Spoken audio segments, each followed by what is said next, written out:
para a gente falar de um levantamento do MAP Biomas que mostrou que o mês de agosto, gente, teve a metade das queimadas de todo o ano de 2024. O Brasil perdeu o equivalente ao estado da Paraíba com os incêndios. E eu sei que você conseguiu esses dados em primeira mão, né? Conta pra gente. Sim, Muriel. São dados impressionantes do MAP Biomas. Impressionante. Eles têm um levantamento que chama Monitor do Fogo. Deixa eu dar bom dia pra Débora aqui. Bom dia, deixa eu trocar de lugar aqui com você. A Débora chegou aqui, eu cheguei aqui, a gente se cumprimentou só fora do ar. E esses dados, eles trazem um cenário muito alarmante aqui para o Brasil, porque o mês de agosto foi o mês onde você teve mais queimadas em toda a história, desde o início do Monitor do Fogo, que foi criado em 2019. Vou trazer aqui alguns dados do MAP Biomas, se a gente conseguir colocar até as imagens para as pessoas verem justamente dessas queimadas, porque é bastante alarmante o retrato que eles trazem aqui. Então, entre outras coisas, o que destaca o MAP Biomas? Que o Brasil perdeu, só no mês de agosto, o equivalente ao estado da Paraíba em queimadas.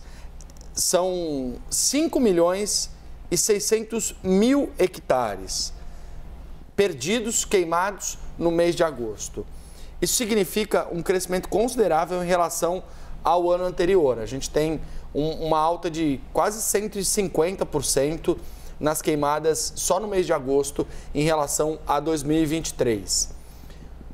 São Paulo foi um dos estados de destaque nesse período, porque teve 86% da área queimada entre janeiro e agosto desse ano, concentrada só no mês de agosto. Então, a cada 100 hectares queimados em São Paulo, 86 foram no último mês.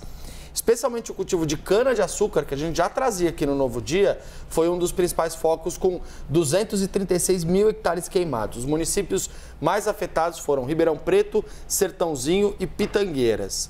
Quase 2/3 da extensão da área queimada em agosto foi em vegetação nativa, com formações savânicas, respondendo por 1/4 da área queimada no mês. Com isso, o Cerrado foi o bioma com maior área queimada em agosto de 2024, com 2,5 milhões de hectares, ou seja, 43% de toda a área queimada do Brasil nesse período. As áreas de pastagem, onde você tem a pecuária, elas representam 1 a cada 4 hectares queimados no ano de 2024. É bom lembrar que tanto na cana-de-açúcar quanto na pastagem, você pode ter e tem sempre queimadas que são provocadas propositalmente. Sim, faz parte, né, do processo, da queimada, por exemplo, da cana-de-açúcar para a colheita depois. Exatamente. Então, em alguns locais, isso foi até proibido, né? São Paulo é um exemplo, o governo do estado de São Paulo proibiu. Havia uma possibilidade de você fazer essa queimada para o manejo, e ela foi proibida justamente por conta da disparada desses focos de incêndio. Na pastagem é a mesma coisa, você tem as queimadas nas áreas onde você tem a pecuária para conseguir garantir uma melhor condição de solo para que os bois, as vacas possam circular por lá. Mas isso também não é algo que é 100% legalizado no Brasil. Sim. Há alguns lugares onde você pode fazer isso, regras específicas e o endurecimento dessas regras em meio às queimadas. Para a gente trazer mais dados aqui, a área queimada no Brasil neste ano quase mais que dobrou em relação ao ano passado. Então a gente tem algo bem significativo do ponto de vista do panorama. Mais do que isso, a área queimada no Pantanal, que é um dos biomas mais afetados pelas queimadas, foi 250% maior do que o ano anterior. E o Pampa, que é um bioma que fica mais localizado no sul do Brasil, foi o único que não teve um aumento das áreas queimadas. São dados do Monitor do Fogo, que começou em 2019. É um levantamento feito pelo MAP Biomas, que é uma instituição que acompanha a situação, o panorama nos biomas brasileiros e alerta para que a gente possa depreender desses dados duas coisas importantes. Primeiro, as queimadas no Brasil atingiram um nível descontrolado. Perdemos o controle das queimadas no Brasil em 2024. Segundo, muito desse descontrole veio exatamente no último mês, o mês de agosto, que significa ou representa metade de todas as queimadas de 2024. Então, de tudo aquilo que foi perdido pelo país em 2024, metade foi concentrado no mês de agosto.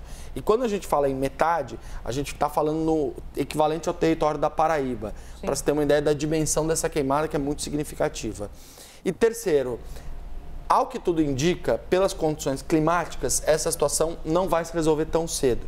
Por mais que você tenha agora um esforço do governo federal de reforçar os bombeiros, o STF olhando para isso, você tem a estiagem e a seca favorecendo a perpetuação desse cenário trágico de fogo, de queimadas em todo o país. E a gente está no inverno ainda, né? Duas coisas que me chamam a atenção, só para poder amarrar aqui, a gente está falando de um aumento, exatamente uma perda de controle dessa queimada justo em agosto. Você lembra que eu mostrei ali que a procura por umidificadores aumentou em 75% já no mês de agosto, ou seja, coincidência ou não, veja só como isso tudo acaba tendo efeito, não é somente a queimada lá longe da sua casa, não, ou seja, o efeito disso em cadeia. Outra coisa que o Pedro falou muito me chamou a atenção, os pastos, né, a pastagem sendo queimada. O que pode acontecer, e algumas pessoas até já andei conversando sobre isso, o impacto no nosso agronegócio, também na questão da pecuária, porque no final a gente vai ter o impacto no gado, que já começa a sofrer muito com a própria alimentação, a pastagem é o alimento do gado também, e no final a gente pode ter um preço também em sendo impactado da carne. Não só aqui para o Brasil, como lá para fora. O Brasil é um grande exportador de carne bovina, né? Então a gente se tornou líder nisso nos últimos tempos. Então a gente pode também ver um efeito disso depois lá na frente. Tudo isso resultando em quê? Inflação. Exato. Vai impactar de diversas formas em vários setores. Obrigada, Pedro. Obrigada, Débora. Valeu. Muito bom essa dobradinha para entender um pouco desse cenário que a gente está passando.